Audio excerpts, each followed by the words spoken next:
नहमदुहु व नुसल्ली अला रसूलिहिल करीम अम्मा बाद फ़अऊज़ु बिल्लाहि मिनश शैतानिर रजीम बिस्मिल्लाहिर रहमानिर रहीम। मुहम्मदुर रसूलुल्लाह वल्लज़ीना मअहु अशिद्दाउ अलल कुफ़्फ़ारि रुहमाउ बैनहुम व क़ाला अन्नबिय्यु सल्लल्लाहु अलैहि वसल्लम मन अराद अन यंज़ुर इला अतीक़िन मिनन नार फ़लयंज़ुर इला अबी बक्र रज़ियल्लाहु तआला अन्हु। सदक़ल्लाहुल अज़ीम व सदक़ रसूलुहुन नबियुल करीम। जमादुल उखरा का महीना है। सैयदना सिद्दीक़ अकबर रज़ी अल्लाह ताला अन्हु का इसी महीने में विसाल है। इस महीने की 22 तारीख को आप दुनिया से रहलत फरमा गए थे। इसीलिए हर मिंबर से, हर स्टेज से और हर प्रोग्राम में सैयदना सिद्दीक़ अकबर रज़ी अल्लाह ताला अन्हु की मनक़बत और उनकी अज़मत को बयान किया जाता है। एक हदीस पाक में है, आप अलैहिस्सलातु वस्सलाम ने फरमाया, अल्लाह ताला ने खैर व बरकत की 360 आदतें पैदा की हैं। अल्लाह ताला के यहाँ 360 खसलतें हैं नेक होने की, खैर व बरकत की। और जब अल्लाह ताला किसी इंसान के साथ भलाई का मामला फरमाते हैं, अल्लाह किसी के साथ राज़ी हो जाते हैं, तो उसको भलाई की, खैर की कोई एक खसलत अता कर देते हैं और उसके जिस्म में अल्लाह ताला खैर व बरकत की एक आदत डाल देते हैं। और जिससे अल्लाह जितना ज़्यादा राज़ी होते जाते हैं, खैर व आफ़ियत की, खैर व बरकत की, उतनी ज़्यादा खसलतें उस इंसान में डाल देते हैं। तो जब आका अलैहिस्सलातु वस्सलाम ने यह हदीस इरशाद फरमाई कि अल्लाह ताला जिससे राज़ी होते हैं, जिससे भलाई का इरादा करते हैं, उसके अंदर खैर की एक आदत पैदा कर देते हैं, और किसी में 2, किसी में 3, और कुछ लोग ऐसे भी होते होंगे जिनमें खैर की एक आदत भी नहीं होती और उनके अंदर सारा शर ही शर होता है, शर्रुन नास होते हैं। जैसा कि हदीस पाक में आता है कि एक मरतबा आप अलैहिस्सलाम ने हज़रत आयशा रज़ी अल्लाह तआला अन्हा साथ तशरीफ़ फरमा थी, तो आपने हज़रत आयशा से फरमाया, आयशा देखना अभी एक आदमी आने वाला है, ये अशर्रुन नास है, सबसे बदतरीन आदमी है, बहुत बुरा शख्स है। तो हज़रत आयशा फरमाती हैं रज़ी अल्लाह तआला अन्हा कि जब वो आदमी बहुत करीब आया तो आप अलैहिस्सलाम उसके इस्तकबाल के लिए खड़े हो गए और उसके आने पर उसको खुश आमदीद कहा और उसका एक अच्छा एजाज़ व इकराम किया। तो जब वो आदमी चला गया तो हमारी अम्मा फरमाती हैं, मैंने पूछा, या रसूल अल्लाह, आप तो फरमा रहे थे ये शर्रुन नास है, ये सबसे बुरा आदमी है, फिर आपने उसका इतना एजाज़ व इकराम किया, इतनी उसकी ताज़ीम, ये क्यों? तो आप अलैहिस्सलाम ने फरमाया, इत्तिक़ा शर्रिही, ये मैंने उसका एजाज़ किया, मैं उसके इस्तकबाल में खड़ा उसके शर से बचने के लिए। देखें, एक इज़्ज़त, एक एहतराम वो होता है जो लोग दिल से करते हैं। जब हम किसी के साथ अच्छा काम करेंगे, जब हम किसी के लिए उनके हुकूक की रियायत करेंगे, किसी पर जुल्म नहीं करेंगे, तो उस वक़्त लोग दिल से एहतराम करते हैं। वरना हम देखा करते थे, आजकल भी है, कि जो लोग किसी के ऊपर मालिक की हैसियत रखते हैं तो वो अपने नौकरों पर जब जुल्म व तशद्दुद करते हैं, जब उनकी गाड़ी अंदर आती है या वो सामने आते हैं तो सलूट मारते हैं, और जब वो वापसी होते हैं, जब उनकी पीठ होती है, तो फिर पीछे से उनको अजीब व गरीब किस्म की आवाज़ें कसते हैं और पीछे से उनको लान तान करते हैं। तो ये मुंह पर एहतराम और पीठ पीछे उसको गालियाँ और उसकी बुराइयाँ, ये इत्तिक़ा शर्रिही। तो ये एहतराम और ये लोगों की ताज़ीम उनके शर से बचने के लिए थी। तो किसी में अल्लाह ताला खैर की एक खसरत भी पैदा नहीं करते और बाज़ लोगों में अल्लाह ताला बहुत ज़्यादा खसरतें पैदा कर देते हैं। सिद्दीक़ अकबर रज़ी अल्लाह ताला ने सवाल किया कि या रसूलल्लाह, कोई ऐसा शख्स भी है जिसमें अल्लाह ताला ने खैर व आफ़ियत की, खैर व बरकत की ये 360 सारी खसलतें रख दी हूँ? तो आप अलैहिस्सलाम ने फरमाया, सिद्दीक़ अकबर, वो आप हैं, वो ज़ात जिसमें अल्लाह ने 360 सारी की सारी खसलतें रखी हो ना, ऐ सिद्दीक़, वो आप ही खुश नसीब आदमी हैं कि अल्लाह ने सारी की सारी खसलतें वो आप में रख दी हैं। एक किताब में मैं पढ़ रहा था कि एक सहाबी रसूल हैं वो एक मरतबा जिहाद करके वापस आए तो आप अलैहिस्सलाम से मिलने के लिए तशरीफ़ लाए, और वो अज़वाज मुतहरात में से किसी के करीबी थे, उनका आपकी औरतों में से किसी के साथ उनका करीबी ताल्लुक़ था। तो हुज़ूर अलैहिस्सलाम ने उस सहाबी के इस्तकबाल किया और उसके आने पर मरहबा कहा और उसको घर में ले आए। तो हज़रत आयशा फरमाती हैं, मैं आप अलैहिस्सलाम के सरहाने बैठी हुई थी और हुज़ूर का सर मुबारक मेरी गोद में था। तो अम्मा फरमाती हैं, वो सहाबी आया और आपने उससे जंग के अहवाल पूछे, किस तरह रहा आपका सफ़र, जंग कैसी रही, माल गनीमत मिला या नहीं मिला, तो किस तरह अय्याम गुजरे। जब ये सारी खैर वाफियत आपने दरियाफ्त कर ली तो आखिर में उस सहाबी से हुजूर ने पूछा, आपने कुछ सवाल करना है या कोई चीज़ दरियाफ्त करनी है तो पूछ लें। तो वो सहाबी कहने लगा, या रसूल अल्लाह, मैं तो ये पूछने आया था आपसे, आज मेरा आपसे सवाल ये है कि ये बताएं कि आपको लोगों में से सबसे ज़्यादा पसंदीदा कौन है, सबसे ज़्यादा मोहब्बत आप किस शख्स से करते हैं, किस से करते हैं। तो सबसे ज़्यादा हुजूर की मोहब्बत तो ख़ानदान सिद्दीक़ से ही थी। इसलिए आप अलैहिस्सलाम ने यूँ इशारा किया पीछे सर की जानिब। हज़रत आयशा रज़ी अल्लाह तआला अन्हा हमारी अम्मा तशरीफ़ फरमा थी, तो आपने फरमाया मैं इससे ज़्यादा मोहब्बत करता हूँ।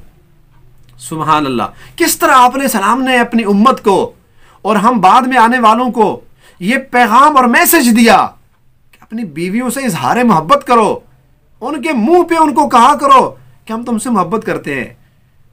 ये ऐब नहीं है, ये अमर मुस्तहसन है, अच्छी बात है, ये काबिल दाद अमर है। बीवियों पर हर वक्त रोब जमाए रखना, जैसा कि मैं एक बुजुर्ग की किताब में पढ़ रहा था कि जब बहन होते हैं तो जुनैद बगदादी और बड़े वलीउल्लाह सर झुकाए हुए बड़े अदब एहतराम के साथ लोगों को मिलते हैं, और जो ही घर में दाखिल होते हैं तो फिरौन बन के आते हैं।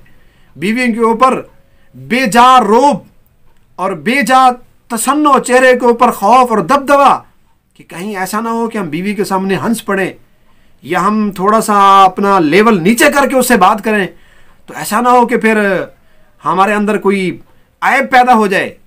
ऐसा नहीं है। आप अलैहिस्सलाम ने कितनी खूबसूरत तालीम दी है। फरमाया मैं इस आयशा से सबसे ज़्यादा मोहब्बत करता हूँ। तो वो सहाबी रसूल यूँ सारे लाने लगा, कहते या रसूलल्लाह, मेरी मुराद औरतों में नहीं थी, मैं तो ये पूछना चाह रहा था कि मर्दों में आपको किससे ज़्यादा मोहब्बत है, मर्दों में आप किससे ज़्यादा मोहब्बत करते हैं। तो फिर भी आपने यूँ इशारा किया इसके अब्बे से कि अगर औरतों में पूछना है कि औरतों में मुझे सबसे ज़्यादा अच्छी कौन लगती हैं, तो ये आयशा अच्छी लगती हैं। और अगर आप मर्दों में पूछना चाहते हैं तो फिर इसी का अब्बा सिद्दीक़ अकबर मुझे सबसे ज़्यादा अच्छे लगते हैं। सुबहान अल्लाह। ये सिद्दीक़ अकबर ऐसे हुजूर को प्यारे नहीं लगते थे। इन्होंने अपना सब कुछ, तन मन धन, अपना वक़्त, माल जान, हर चीज़ रसूलुल्लाह पे फिदा कर दी थी। सुबहान अल्लाह। जब आप अलैहिस्सलाम हिजरत करके मकाम कुबा पर पहुँचे तो सिद्दीक़ अकबर रज़ी अल्लाह तआला अन्हु आपके हम सफ़र थे, आपके रफ़ीक़ सफ़र थे। तो रिवायात में आता है जब आप कुबा में पहुँचे तो सिद्दीक़ अकबर ने अपने आप को रसूलुल्लाह के साथ इस तरह ढाला हुआ था, आपकी सुन्नतों को और आपकी शक्ल शबात को भी सेम टू सेम रसूलुल्लाह की तरह बनाया हुआ था। हत्ता कि जब आप कुबा में पहुँचे तो लोग मुश्तबे हो गए, लोगों में इश्तिबा पड़ गया, पता नहीं रसूलुल्लाह कौन है, पता नहीं आका कौन है और साथ आने वाले गुलाम और खुद्दाम कौन है। तो सिद्दीक़ अकबर फरमाते हैं लोग सबसे बढ़कर पहले मुझे मुसाफा करने लगे और मुझे बड़ी शर्म आने लगी कि लोग चाहिए उनको पहले रसूलुल्लाह के साथ जाकर मुलाकात करें, लेकिन उनको फ़र्क नहीं महसूस हो रहा था कि आप अलैहिस्सलातु वस्सलाम कौन है और सिद्दीक़ अकबर या साथ आने वाले लोग हम सफ़र कौन है। तो सिद्दीक़ अकबर कहते हैं मैंने रसूलुल्लाह के ऊपर चादर तान दी और चादर को पकड़कर खड़ा हो गया ताकि पता चल जाए कि आका कौन है और ग़ुलाम कौन है। सुबहान अल्लाह। एक अजीब वाक़या लिखा है कि सिद्दीक़ अकबर को आप अलैहिस्सलाम के साथ जब ये मोहब्बत थी और हर वक़्त आप रसूलुल्लाह की मोहब्बत में और अक़ीदत में हर वक़्त आप तैयार रहते थे, तो रसूलुल्लाह को भी आपके साथ बेपनाह मोहब्बत थी। एक मरतबा हज़रत उमर रज़ी अल्लाह तआला अन्हु और सिद्दीक़ अकबर रज़ी अल्लाह तआला अन्हु का आपस में किसी बात पर एक बहस मुबासा हुआ और आप अलैहिस्सलाम ने देखा कि सिद्दीक़ अकबर रज़ी अल्लाह तआला अन्हु बड़ी तेज़ी के साथ जा रहे हैं और अपने तय बंद का एक कोना एक हाथ से पकड़ा हुआ है, बड़ी तेज़ी में, तेज़ी की अलामत है। हत्ता कि आपके घुटने भी ज़ाहिर हैं, इतनी तेज़ी में आप जा रहे हैं। और सिद्दीक़ अकबर रज़ी अल्लाह तआला अन्हु का जो चेहरा था वो मुतग़य्यर था, तब्दील था। तो आप रज़ी अल्लाह तआला अन्हु हज़रत उमर के घर में तशरीफ़ ले गए और हज़रत उमर से जाकर अपने कसूर की माफ़ी मांगी, अपनी गलती का एतराफ़ किया।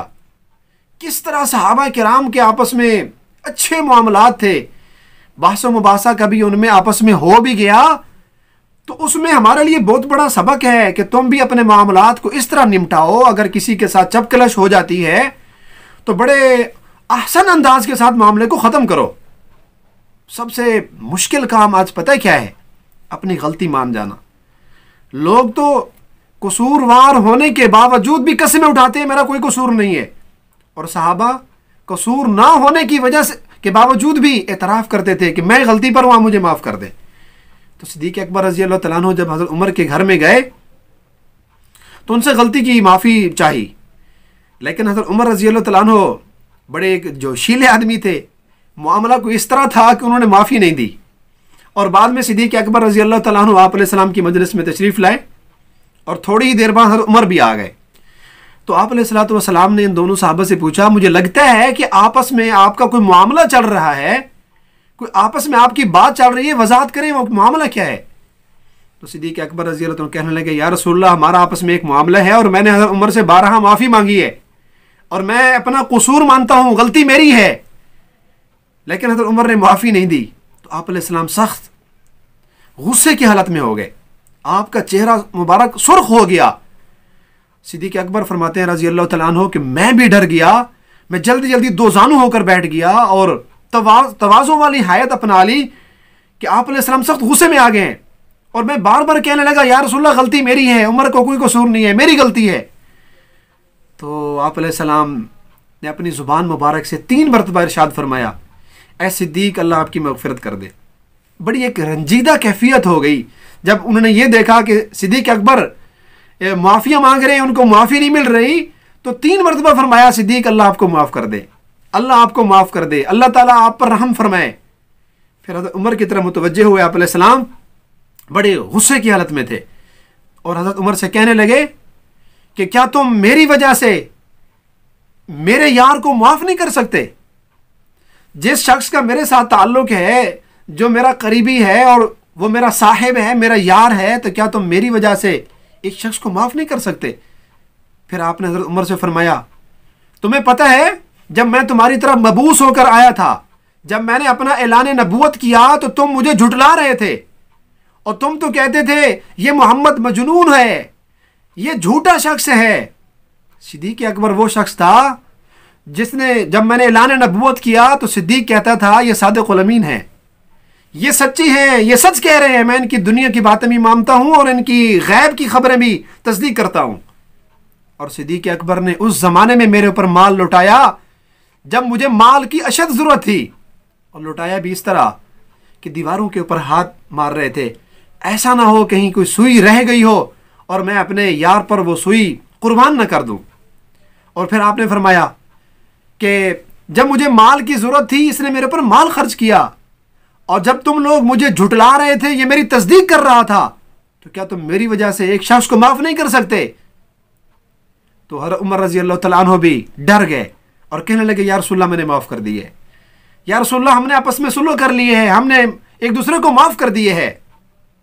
तो भाई आपके लिए और मेरे लिए रसूलुल्लाह की वसीयत है, फरमाया कि अगर वैसे तो सहाबा किराम में जितनी भी अगर कमियां कोताहियां थी अल्लाह ने माफ़ कर दी, लेकिन अगर तुम्हें अपनी तासुब की ऐनक से सिद्दीक़ अकबर में अगर कोई कमज़ोरी नज़र आती भी है तो पैगम्बर अलैहिस्सलाम फरमा गए हैं मेरी वजह से उनको छोड़ दो। तुम्हें अगर सिद्दीक़ का एहतराम नहीं है, मेरा एहतराम करो, मेरा यार गार है, मेरे मज़ार में सोया हुआ है, क्या तुम मेरी वजह से एक इंसान को माफ़ नहीं कर सकते? सुभान अल्लाह। फिर हज़रत उमर रज़ी अल्लाह तआला अन्हु ने इस तरह सिद्दीक़ अकबर के साथ अपने मामलात निपटाए कि सारी ज़िंदगी कोशिश की कि सिद्दीक़ को मेरी वजह से तकलीफ़ ना हो। और फिर जब आप अलैहिस्सलाम दुनिया से पर्दा फरमा के जा रहे थे, और ये आप अलैहिस्सलाम की दुनिया से जाने की सबसे पहले जिस शख्स को समझ आई और जिस शख्स ने सबसे पहले मालूम कर लिया कि अब हुजूर दुनिया से जाने वाले हैं, वो भी सिद्दीक़ अकबर थे।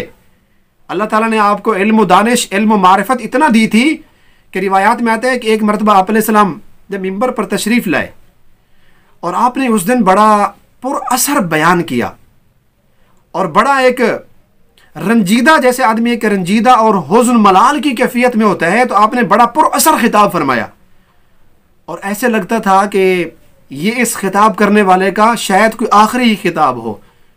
तो आप अलैहिस्सलाम जब मिंबर पर आए तो आपने खुतबा इरशाद फरमाया, और आपने फरमाया कि अल्लाह ताला ने एक इंसान को, एक बंदे को 2 इख्तियार दिए हैं। अगर तो वो चाहे दुनिया की नेमतों को ले ले और इन नेमतों में ही रह जाए, अगर वो चाहे तो अल्लाह ताला के यहाँ चला जाए और अल्लाह ने अपने पास जो नेमतें रखी हैं अगर चाहे तो उनको इख्तियार कर ले। और जब सिद्दीक़ अकबर ने यह बात सुनी तो आपकी आंखों से आंसू जारी हो गए, और उस वक़्त के बाद हर वक़्त आप रंजो मलाल की कैफियत में रहते और आपकी आंखों से आंसू गिरते रहते थे। हत्ता कि बाद सहाबा किराम ताज्जुब करते थे और हैरत से कहते थे, पता नहीं इस बुजुर्ग के बाबे को क्या हो गया है, सफ़ेद दाढ़ी और बड़ी उम्र के थे कि हर वक्त रोता ही रहता है। आप अलैहिस्सलाम ने कोई ऐसी अजीब बात तो नहीं की, इतना ही फरमाया है कि अल्लाह ताला ने एक इंसान को इख्तियार दिया है, चाहे तो दुनिया की नेमतें ले चाहे तो आखिरत के लिए, इसमें रोने की क्या बात है। तो सिद्दीक़ अकबर रज़ी अल्लाह तआला ने फरमाया, जी हाँ, वो बंदा जिसको अल्लाह ने इख्तियार दिया है वो यही काली कमली वाले हैं, वो हमारे ये नबी मोहम्मद रसूलुल्लाह हैं। वो ये बता रहे हैं कि अब मेरा दुनिया से जाने का वक़्त करीब आ गया है। तो आपने अपने इल्म से, अपनी मारिफत से मालूम कर लिया कि आप अलैहिस्सलाम की इस बात का क्या मकसद है, और बहुत थोड़े ही अरसे बाद आप अलैहिस्सलाम दुनिया से तशरीफ़ ले गए। तो हज़रत उमर रज़ी अल्लाह तआला अन्हु आप अलैहिस्सलाम की मजलिस में कह रहे हैं, या रसूलुल्लाह, आइंदा मैं सिद्दीक़ अकबर को कोई तकलीफ़ नहीं दूंगा। और जब आप अलैहिस्सलाम दुनिया से चले गए तो सक़ीफ़ा बनु साद के लोग जब जमा हुए कि आप अलैहिस्सलाम के जाने के बाद अब खलीफा कौन बने, अमीर अल मोमिनीन और वज़ीर आज़म किसको बनाया जाए, आप अलैहिस्सलाम के मिंबर का वारिस कौन बनेगा। तो हर कबीले वाले कोशिश कर रहे थे कि हमारे कबीले का कोई आदमी आकर खलीफा बने, अमीर अल मोमिनीन बने। अंसार के लोगों को ख्वाहिश थी कि हमारे कबीले का कोई शख्स बने, और लोग बड़े जोश में थे, बड़े जज्बात थे, और बड़ी अजीब व गरीब गम और गुस्से की कैफियत थी। तमाम कबाइल की यह ख्वाहिश थी कि हमारे कबीले का शख्स खलीफा बन जाए।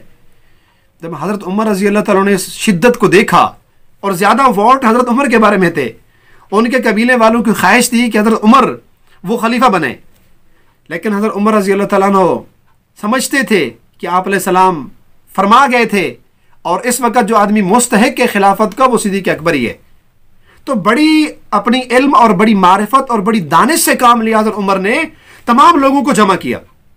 जब सहाबा किराम सारे आ गए तो हज़रत उमर रज़ी अल्लाह तआला ने सिद्दीक़ अकबर का हाथ पकड़ा, और हाथ पकड़ कर सारे सहाबा के सामने खड़े हुए और फरमाया, मैं तुमसे 3 बातें पूछता हूं, मुझे उन 3 बातों को जवाब दो।